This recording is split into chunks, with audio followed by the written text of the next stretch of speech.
Bom, eu tava procurando encontrar uma maneira de trocar essa ideia com vocês. Afinal de contas, fazem aí 5 meses que eu não pinto por aqui, quase 6. Beleza? E andando por aí, eu com a minha bengala, enfim, fazendo as andanças que eu costumo fazer pela vida já há muitos anos. Eu resolvi que dessa vez eu não ia fazer essa caminhada sozinho. Eu resolvi que eu ia convidar quem estivesse por aí para dar esse giro comigo. Vamos nessa. Bom, em 6 meses acontecem muitas coisas, né? Inclusive no mundo da tecnologia, no mundo da acessibilidade. É um espaço de tempo em que não só mudanças importantes acontecem na vida da gente, mas, enfim, no universo de uma forma geral, né? A gente viu, por exemplo, nesse espaço de 6 meses, a gente viu algumas atualizações importantes no NVDA, por exemplo, né? O NVDA agora ele tem uma nova loja, vocês devem ter acompanhado por aí. O NVDA também tem, segundo essa atualização mais recente que saiu há semanas atrás, a possibilidade de ler legendas, o que é bem bacana, porque apesar de não ter, digamos, uma funcionalidade plena em função das dinâmicas do próprio YouTube, por exemplo, né? A forma como o YouTube trabalha com legendas, ela pode ser um impeditivo para a totalidade da funcionalidade do NVDA, né? Da abrangência do NVDA, né? Porque essas legendas elas são criadas instantaneamente, e isso promove um reboot na leitura, né?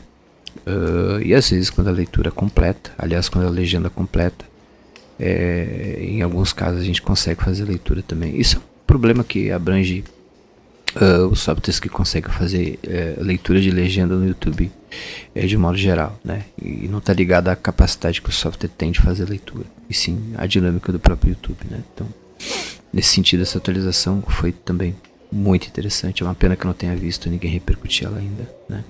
Mostrando ela pra galera. Espero poder fazer isso, né? Mas ela tá aí. Ela tá aí e é funcional. E, enfim, é uma das novidades importantes que o NVIDIA tem, além de alguns add-ons e, enfim, coisas que o pessoal, inclusive, já repercutiu. Canais de colegas por aí, né? A gente teve atualizações, por exemplo, por Talkback, atualizações consideráveis, né? Que, enfim, aprimoraram as ferramentas que foram lançadas no começo do ano, né?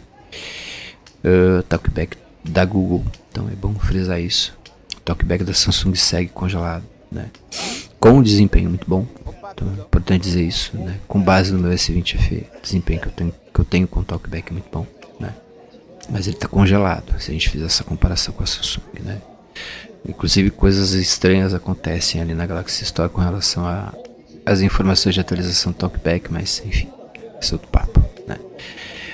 A gente teve coisas muito importantes acontecendo também no mundo Linux. A gente teve um novo GNOME, a gente teve atualizações importantes relacionadas à própria acessibilidade. A gente teve boas notícias com relação ao GNOME, né? O GNOME recebeu um aporte financeiro da União Europeia com o compromisso de aprimorar, por exemplo, a acessibilidade, dentre outras coisas. Então temos boas perspectivas para os próximos meses, né?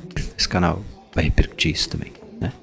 E falando de, por exemplo, em Linux, a gente teve uma grata surpresa esse ano, que foi uma distribuição brasileira, uma distribuição clássica do meio Linux brasileira, com KDE, e que surgiu como possibilidade de uso na acessibilidade, e, inclusive com interesse de dar uma força nesse sentido, né? Com ímpeto, né? Com inclinação para trabalhar com isso, que é o Big Linux, né?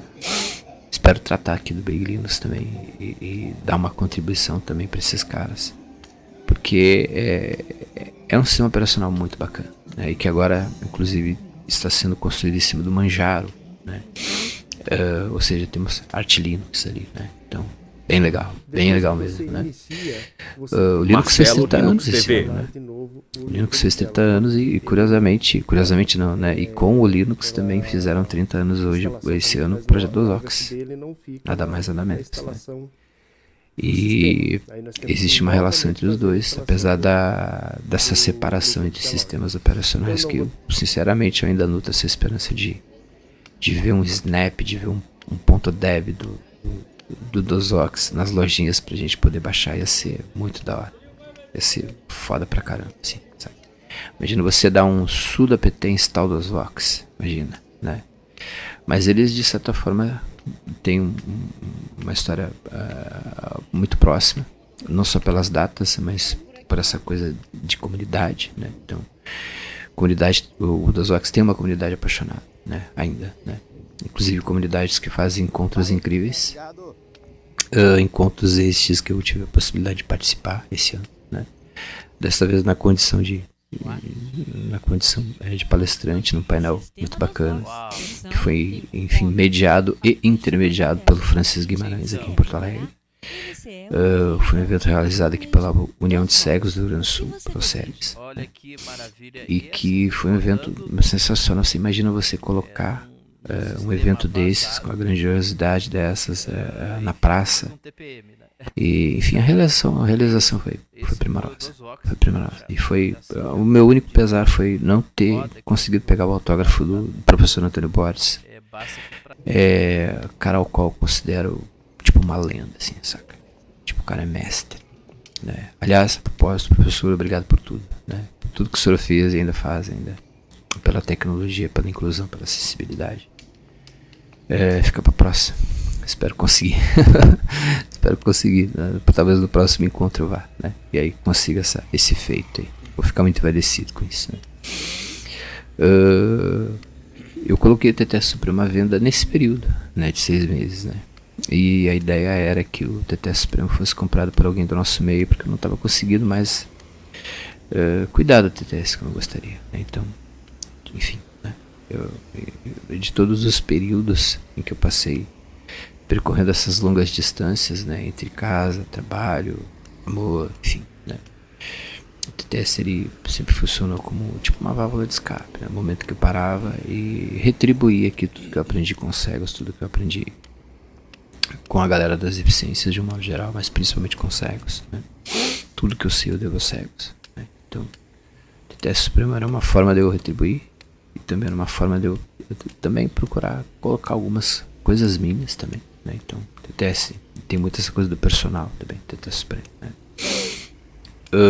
E mesmo no período de desemprego, eu não pensei em vender o TTS porque a questão da venda não foi exatamente financeira, né? Claro que se eu vendesse TTS ia me ajudar, por exemplo, a concluir um projeto que é morar mais perto de onde eu trabalho, né? O que foi uma tentativa que eu fiz quando a gente ficou sem o trampo lá em 2022, né? A primeira coisa que eu fiz foi tentar trabalhar perto de casa.